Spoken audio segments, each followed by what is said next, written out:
Bonjour tout le monde! Bon, ben écoutez, j'ai fait un message hier en fait sur mon compte Facebook Pascal Fafard PAB. J'avais dit que à partir d'aujourd'hui, j'allais faire une vidéo puis que j'allais dénoncer l'omerta. L'idée m'est venue parce qu'en fait, bon, je vais vous expliquer un peu le contexte vite vite. Puis je vous avertis, ma vidéo risque d'être longue parce que j'ai quelque chose de grand là à dire. Mais très intéressant.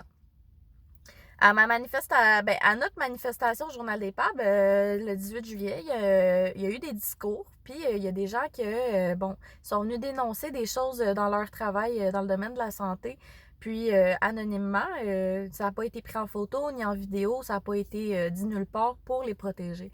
Puis il y a une madame que je suis sûre qu'en ce moment, elle doit penser que son texte est parti dans le beurre, mais je me suis dit que ça valait plus qu'un simple discours, qu'il fallait que je le publie parce que c'est très, très, très, ça dénonce beaucoup de choses. Puis, c'est ça. J'étais sur le stage, puis la madame, j'ai vu qu'elle, vite, vite, qu'elle avait sa carte d'employé. Tu sais, que c'est une préposée aux bénéficiaires qui travaille vraiment, là, dans un établissement de santé en ce moment. Puis, elle m'a accroché, puis elle m'a donné ça. Ça a beaucoup de pages. Puis, je l'ai gardé dans mes mains. Mais là, tu sais, je voyais que le monde, bon, tu sais, quand tu fais des discours, puis qu'il y a trop de monde qui parle, à un moment donné, le monde décroche. Je voulais pas me mettre à lire ça, puis que le monde, il débarque, puis qu'il, tu sais. Fait que, mais là, je l'ai gardé, puis je me suis dit, bon, je vais le lire, tu sais. Je l'ai lu un peu, je l'ai survolé un peu. Puis, ça parle vraiment de ses expériences dans le domaine, des choses vraiment révoltantes aussi. Puis, je me suis dit, bon, qu'est-ce que je fais avec ça? Puis, il m'est venu un flash, là, une journée ou deux. Puis j'ai fait, hey, moi, je travaille plus pour le gouvernement, là, tu sais. Fait que j'ai pas de contrat, moi, qui me relie à l'Omerta ou whatever, là, tu sais. Je veux dire, crime, je peux en parler, moi, dans ma vidéo, tu sais. Fait que là, j'ai fait en plus, ben, crime, je vais faire quelque chose d'encore plus beau puis plus gros que ça. Je me suis dit, je vais dire au public qu'ils peuvent venir m'écrire, puis là, je vous le dis. Venez m'écrire. Les travailleurs de la santé qui vivent des situations déplorables dans le domaine, que ce soit envers les employés ou envers les patients, qui sont inacceptables. Vous passez votre temps à écrire à Mécan. Ben là, c'est plus Mécan, là, c'est Guilbeault, je pense, en tout cas. Puis, vous passez votre temps à dénoncer au syndicat, puis toutes les affaires, puis ça brette, si les histoires sortent pas. Puis, tu sais, un moment donné, là, on veut que les choses soient dites, puis on dit tout stop l'omerta, faut que ça cesse. Ben là, calvaire, il faut que quelqu'un parle, hein? Fait que je me suis dit, venez m'écrire, puis moi, là, ben je vais me faire un plaisir de faire des vidéos, puis de dénoncer les situations anonymement pour vous, pour que non seulement tous les travailleurs de la santé se rendent compte de l'ampleur que ça a, mais aussi que la population se rende compte de l'ampleur que ça a, l'omerta, puis à quel point que ça serait important que ça soit dénoncé pour que ça l'arrête enfin. Fait que, ben là-dessus, je vous lis quelque chose. Je vous dis, il est long, mais il vaut vraiment la peine d'être écouté. Je vous le dis, à la madame, elle a des situations de 98 à 2008 à dénoncer. On s'entend, inquiétez-vous pas, là, elle n'a pas fait un relevé à chaque jour, là, fait que c'est pas trop long, là, tu sais. Mais écoutez, moi, je commence par elle. Euh, je, la, je dénonce ce qu'elle voulait qu'il soit dénoncé anonymement, puis je vous le lis. Voyons, je me reprends. S'il vous plaît, partagez ma vidéo au maximum. Il faut que les gens entendent qu'est-ce qu'elle a à dire. Ça n'a vraiment pas de sens. Puis ça pourrait encourager peut-être plein d'autres employés à pouvoir dénoncer qu'est-ce qu'ils vivent dans le milieu. Puis tout ça, dans l'anonymat, je m'engage à ne pas, à pas sortir le nom de la personne. Donc, vous n'avez pas à vous en faire avec ça. Il n'y a personne qui pourra savoir de quel C3S ça vient, de quel endroit, whatever. Puis, je commence. Elle a écrit à travers les yeux d'une préposée aux bénéficiaires. Bonjour, je suis née à Longueuil d'une fille mère qui me donne en adoption à un couple de Longueuil qui me prénomme. Je dirai pas son prénom. Le couple de Longueuil se trouve être une famille d'accueil pour enfants qui, en vieillissant, est devenue une famille pour personnes âgées. À la fin de mes cours d'école, vers 9 ans, je devais faire le ménage des chambres, salle de bain, des personnes âgées que ma mère gardait. À l'âge de 12 ans, ma mère me demande d'aller faire uriner un patient. Pour la première fois dans ma vie, je dois toucher un pénis d'un homme. Je ne me rappelle pas comment j'ai pu faire ça sans pleurer. J'ai passé le reste des années à laver, ramasser, nettoyer, accepter de manger après les 10 patients que je devais servir leur nourriture et accepter de me faire injurer sans réplique. Une fois par mois, mes parents recevaient les médicaments des patients et c'est moi qui devais compléter les dosettes de médicaments pour chaque patient. Voici mes débuts dans ce métier qui préposait aux bénéficiaires à temps plein dans une famille d'accueil du gouvernement de 10 bénéficiaires. À l'âge de 25 ans, je décide d'envoyer mon curriculum vitae dans un gros centre d'hébergement en soins de longue durée pour relever un nouveau défi. Je reçois l'acceptation de mon embauche et je suis très heureuse. Avec tout le bagage de mon expérience en milieu de vie dans une famille d'accueil, mon espoir dans ce nouveau défi pour un CHSLD, c'est d'en apprendre beaucoup plus, mais pas pour pire. Je trouve que la directrice du centre est merveilleuse. Je rentre à l'ouvrage avec joie et une envie folle en 1998 en passant, désolée. Je rentre à l'ouvrage avec joie et une envie folle de m'impliquer et faire du bien. Je passe 4 ans sur le même étage à apprendre des préposées régulières, d'expérience et aussi des bénéficiaires qui me racontent des anecdotes de leur vie. 2003. Dans notre CHSLD, agrandi de 2 étages et je vais visiter. Ça m'apparaît beau et très fonctionnel. Je demande un poste et je l'obtiens. Je suis folle de joie. Me voici sur un nouvel étage avec du nouveau monde et des jeunes préposés, et en plus, une nouvelle directrice du centre. 2004. Je m'implique dans la mise en œuvre d'un plan d'action pour l'amélioration du milieu de vie, avec seulement 4 réunions du milieu de vie et après plus rien, grand silence. Avec une directrice d'activité pourrie, le centre est en train de tout perdre. Dignité, l'intégrité psychologique et physique. 2005. Je suis témoin d'abus psychologiques et physiques faits envers des bénéficiaires. Après avoir avisé ma coordonnatrice, qui est mon supérieur, elle n'a pas porté attention à ma demande de faire une surveillance plus accrue envers quelques préposés. Je suis tellement déprimée par l'attitude de mes employeurs que je passe des nuits blanches à penser qu'à ça. Pendant des ans, j'essaie de fermer les yeux sur ce qui se passe dans ce CHSLD. Voulez-vous juger vous-même? Voici sur ce que je dois fermer les yeux. Le 4 avril 2006.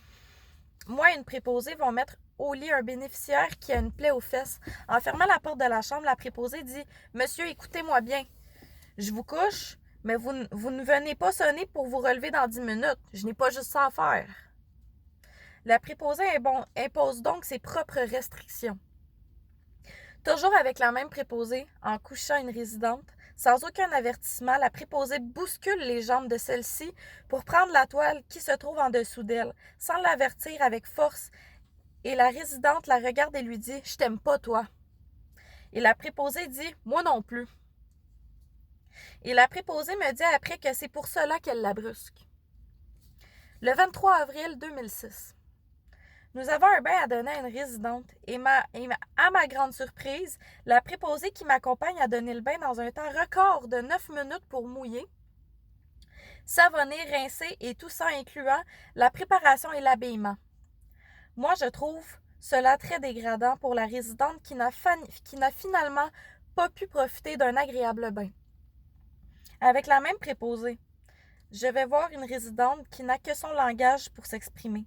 La préposée en question trouve toujours une excuse pour lui couper la parole à la résidente, ainsi ignorer ses demandes pour terminer plus rapidement. La préposée, à mon avis, brime l'intégrité de la résidente et c'est des refus conscients de répondre aux besoins physiques et psychologiques de la résidente. Le 24 avril 2006. Je suis tannée d'être témoin d'abus faits envers les résidents. Je décide de rencontrer la directrice d'activité du centre et elle me demande de lui apporter par écrit mes plaintes et elle va étudier ça. Le 27 avril 2006. Il y a eu une altercation entre moi et une préposée à propos de ses ongles qui sont trop longs et graffinent les résidents. Je reçois des insultes de sa part. Le 1er mai 2006. Je travaille pas, mais je vais porter à la directrice mes lettres de plainte comme elle me l'a demandé. Sans un mot, elle prend et me dit qu'elle va regarder ça. Là, on est le 1er mai 2006, OK? Là, on est rendu après le 25 mai 2006, OK? La directrice me demande et me retrouve dans une réunion multidisciplinaire. Premièrement, je reçois un livret du Code d'éthique 2001. Le guide d'accueil et la conduite au travail. Deuxièmement, que la récréation est terminée et la prochaine fois, c'est une suspension. J'avais pas le droit de dire un mot à propos du conflit. Troisièmement, j'ai été avertie que si je ne me sentais pas capable de faire ma journée après la réunion, qu'il me remplacerait. J'ai ressenti une forte intimidation de la part de mes supérieurs. J'ai fini ma journée de travail en ayant une piètre estime de moi. Le 9 juin 2006, j'ai une réunion multidisciplinaire avec la direction pour me faire réprimander de lire mon plan de travail et de le respecter, même si ça vient en l'encontre des résidents.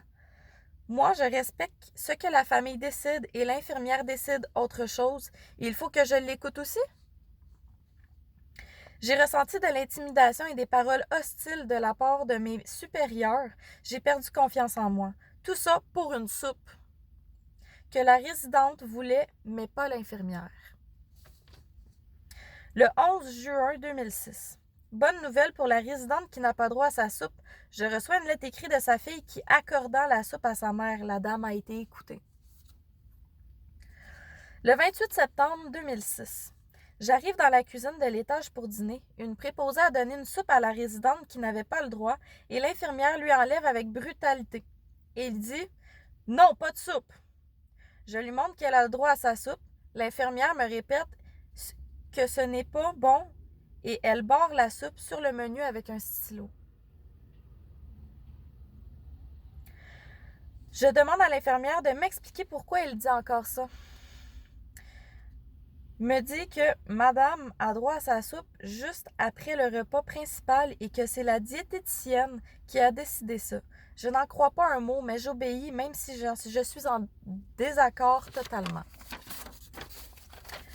Le 29 septembre 2006. Aujourd'hui, l'infirmière de l'étage est une agence. C'est un gros zéro. Il y a une mourante sur l'étage et elle ne savait pas comment fonctionnent les appareils pour prendre les signes vitaux et la mourante a crié de douleur plus. Les pansements qu'elle devait changer, elle ne savait pas comment faire. J'ai même peur qu'elle se soit trompée dans les médicaments. Le 3 octobre 2006, j'ai entendu par l'infirmière aujourd'hui qu'il avait eu effectivement erreur dans les médicaments du 29 septembre 2006 et pour finir, la mourante est décédée dans la souffrance. Ça vient un peu me chercher ça, honnêtement. Là. Ça me fait un switch, là. En tout cas. Le 4 octobre 2006, j'apprends par d'autres préposés que la résidente qui n'a pas le droit à sa soupe, il lui donne et l'infirmière ne lui enlève pas. L'infirmière fait preuve de manipulation psychologique et que la résidente ne va pas bien. Elle ne veut plus manger, ne veut plus se lever, même pour prendre un bon café qu'elle adorait. Les fêtes passent et la résidente ne va pas mieux. Elle se laisse mourir. L'infirmière le constate et veut lui donner de l'ensure et la résidente ne veut pas plus. Comme je ne peux pas parler à la famille qui me pose des questions, le 14 janvier 2007. Aujourd'hui, je constate que l'infirmière a mal prodigué les soins. Elle devait faire un gavage à un résident qu'elle n'a pas fait. Aussi donner les médicaments sans vérifier si le bénéficiaire le prend écrasé. J'ai retrouvé des médicaments complets sur des résidents qui habituellement les prennent écrasés. L'infirmière se prend du manger dans le réchaud des résidents, pas une, mais 3 fois plus le dessert. Le 15 mars 2007. La résidente que je vous parle depuis le 9 juin 2006 est décédée sans aucune raison. Voici une mort naturelle qu'ils disent. Moi, à mon avis, la résidente s'est suicidée en arrêtant de manger. Je vous avoue en ça que, bon, comme je vous ai dit tantôt, j'avais pas tout lu au complet. J'avais lu quelques paragraphes jusqu'à la fin, mais j'avais passé un peu, tu sais. Mais je me retiens, là, j'ai des frissons, puis ça vient me chercher, honnêtement, là. Parce que elle dénonce ça là-dedans, la madame. Mais c'est des cas qui arrivent régulièrement dans toutes les CHSLD. C'est triste puis c'est déplorable.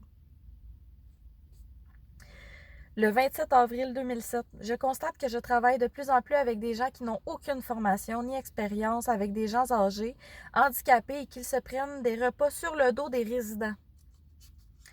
Des agences, c'est des personnes qui n'ont aucune empathie. Ils sont là pour l'argent. Bon, OK. Ça, je mets un stop. Je viens de lire, mais écoutez, bon, je viens d'être embauchée par une agence. J'ai un cœur, tu sais. La madame, clairement, elle a eu une mauvaise expérience avec des gens de l'agence. Puis c'est vrai qu'ils sont pas tous super, mais faut pas tous les mettre dans le même bateau non plus.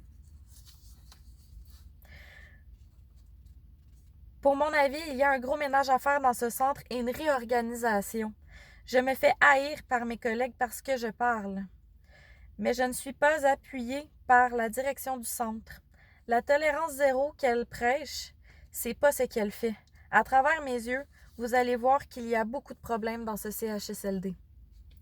Le 5 mai 2007, dans la journée, il y a manqué d'eau chaude et les ascenseurs ont bloqué, qu'il a fallu remonter les résidents avec les pompiers.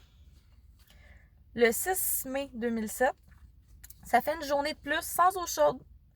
C'est pas le fun pour les résidents de se faire laver à l'eau froide. Et le chauffage marche encore. Jusqu'au 15 mai, il fait dehors des 20 degrés. Moi, je ne comprends rien à leur façon de gérer. Le 2 juillet 2007, je suis en vacances pour 3 semaines. Avant de partir, j'ai apporté des fraises que j'ai cueillies aux résidents et ils ont appréciées. De retour de vacances le 24 juillet 2007 et je suis heureuse de recommencer. Aujourd'hui, le 30 juillet 2007, journée très chaude, il fait 31 dehors, dans la bâtisse, c'est très dur à respirer, il n'y a pas d'air dans ce centre. Ma collègue ne voulait tellement pas travailler qu'elle raconte à une résidente qu'il manque de personnel pour qu'elle reste au lit, c'est pas vrai. Mais si je décide de ne pas embarquer dans son histoire, ils disent que je fais du zèle. J'étais très mal devant la résidente tout le reste de la journée, mais elle était dans les selles, jusque dans le dos. J'ai demandé à une autre préposée de venir avec moi, pas capable de faire comme mes collègues. Le 3 août 2007, j'essaie de donner un service avec un sourire. Il ne faut pas oublier que s'il n'était pas malade, il ne serait pas ici, ces personnes. Il leur manque de respect et il les juge. La vocation, c'est ce que ça prend pour ce métier. Avoir un bon jugement et du respect. Arrêtez de prendre leurs injures personnellement. C'est lorsque les préposés ont débordé ou mal formés que l'on se retrouve avec des cas d'indisciplinés. Le 8 août 2007, dans l'après-midi, ma collègue et le gars d'entretien ont travaillé 30 minutes dans leur journée. C'est beau et ils disent toujours qu'ils n'ont pas de temps pour rien faire, mais ils parlent tellement longtemps. Le 12 août 2007, une résidente voulait se faire changer de culotte. Elle avait des selles. La préposée lui répond d'attendre la pause. Mais la résidente a téléphoné à son mari qui, à son tour, a téléphoné au poste de l'infirmière pour rejoindre une préposée prête à la changer. Moi, qui ne travaille pas sur ce côté, mais je vais y aller, je trouve pas ça drôle laisser une résidente comme ça. Arrivée à sa chambre, la dame m'explique qu'elle est dans les selles. Après le changement, elle était très heureuse. Son mari à la résidence arrive et me demande pourquoi les autres préposés n'ont pas voulu la changer et il a dit qu'elle devrait arrêter de porter des pantalons. Pourquoi? Je lui explique qu'il n'y a aucune raison pour qu'elle ne porte pas de pantalon. Tout à coup, la coordonnatrice arrive dans la chambre et je les laisse discuter. Malgré moi, j'ai entendu la conversation et la coordonnatrice lui dit qu'il n'était pas là quand ça s'est produit, alors il ne sait pas ce qui s'est passé. Je crois pas que le mari a été entendu et il a eu peur que sa femme se fasse bourrasser. Dans mon livre à moi, il y a eu abus de pouvoir de la part de la coordonnatrice et une mauvaise communication. Le 13 août 2007. Aujourd'hui, j'ai eu une réunion avec la coordonnatrice et les 3 autres préposés à propos de la résidente d'hier qui avait besoin pour faire changer sa culotte. La coordonnatrice m'a remercié d'avoir été avec la résidente hier. Je suis toute bouleversée et fière en même temps. Enfin, quelqu'un qui reconnaît les personnes qui prennent des bons jugements. Je me suis mise à sa place à la dame, c'est tout. Le résident de la chambre 347 est décédé. C'est plate. Le 16 août 2007.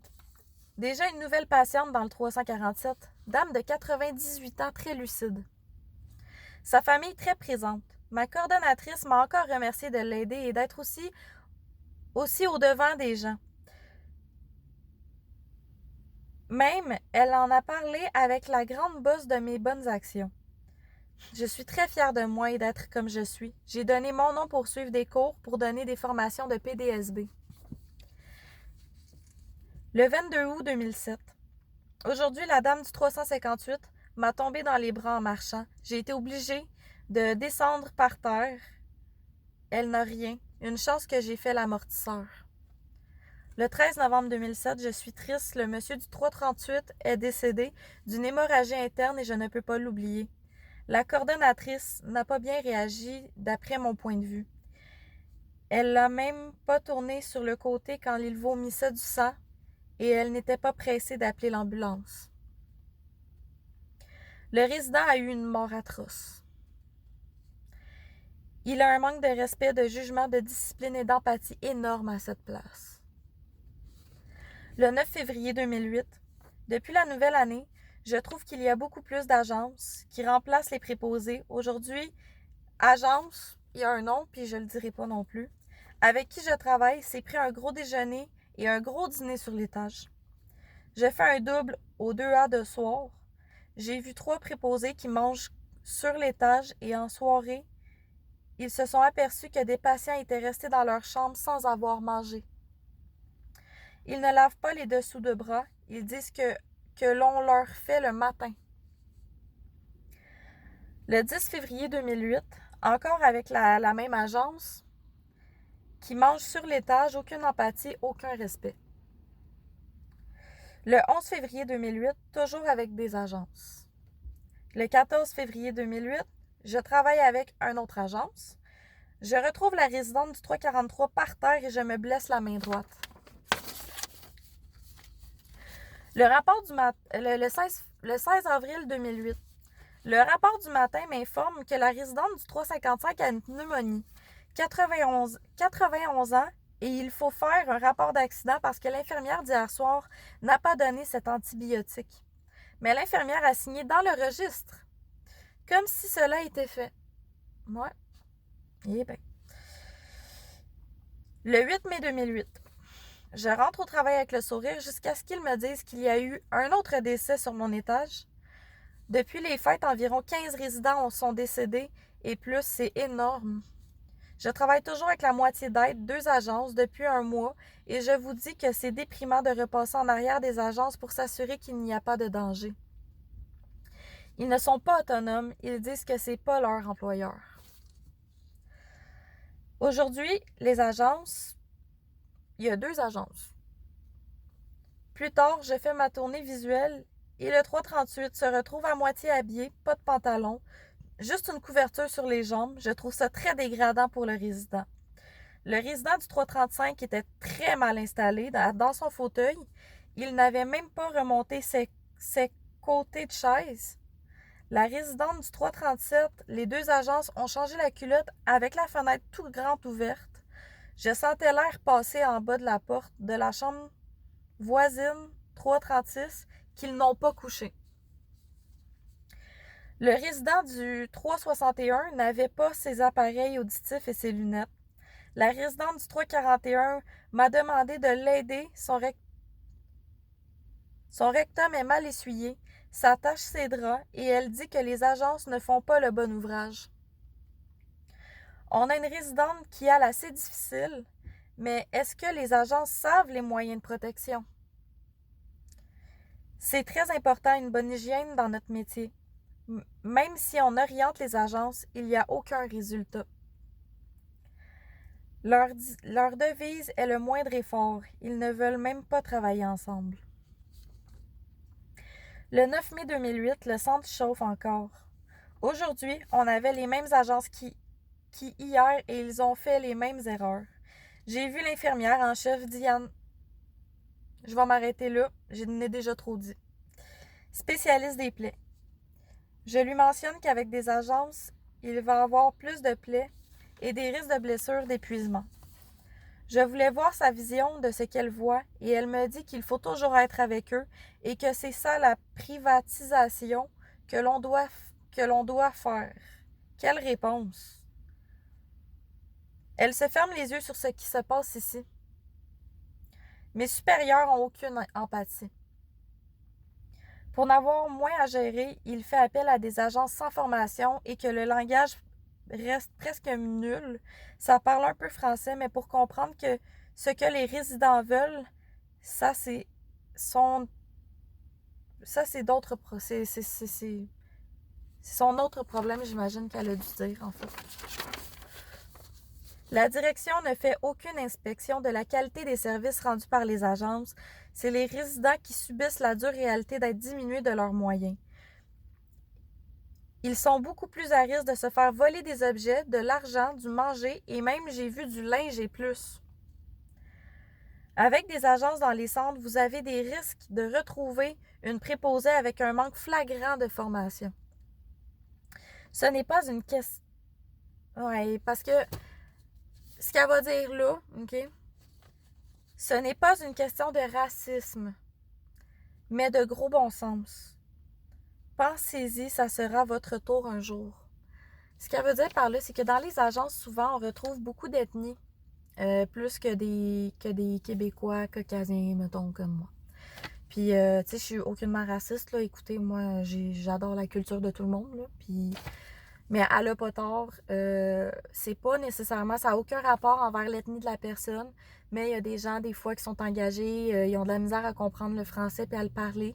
Puis, d'ailleurs, elle parle beaucoup des agences comme quoi qui sont vraiment pas bons. Moi, j'ai travaillé dans une autre agence avant. Puis, j'ai été envoyée dans un centre une journée que j'ai travaillé avec une femme qui venait de la même agence que moi, puis j'avais jamais travaillé avec elle. Puis vous voyez, après le dîner, quand je suis arrivée faire la tournée des culottes avec les 24 patients qu'il y avait sur l'étage à 2 préposés, ben la fille, elle m'a tirée par le bras, elle m'a amenée avec elle, elle m'a enfermée dans une chambre d'un patient qui était présent dans son lit, mais qui était à moitié là, tu sais. Elle s'est assise dans son fauteuil, elle gossait sur son téléphone, puis elle restait de même pendant 15 minutes, puis elle me jasait. Puis après ça, elle dit « OK, on peut sortir, puis on va aller dans une autre chambre. » Je capotais. Je capotais vraiment. Je me sentais vraiment pas bien. Dans le fond, elle faisait ça pour éviter de faire le changement de culotte de l'après-midi aux patients. Fait qu'elle se cachait, puis elle faisait prétendre qu'elle les avait changés, puis ils n'étaient pas changés. Fait que quand elle a voulu m'amener dans une autre chambre après, puis que je la suive, j'ai fait « Ah non, non, c'est correct, tu sais, je vais aller voir à telle place s'il y a quelque chose. » Puis tu sais, je suis partie, puis je suis allée faire au moins les patients que je pouvais faire tout seul, qui étaient autonomes à moitié, ou des gens qui étaient faciles à tourner au lit, parce que je trouvais ça déplorable, justement. J'en revenais juste pas, là. J'ai pas eu envie de revenir là après. Fait que c'est ce qu'elle dénonce, puis je la comprends. Le 22 mai 2008, je travaille avec une agence. Ne sais pas la différence entre une cuillère et une fourchette.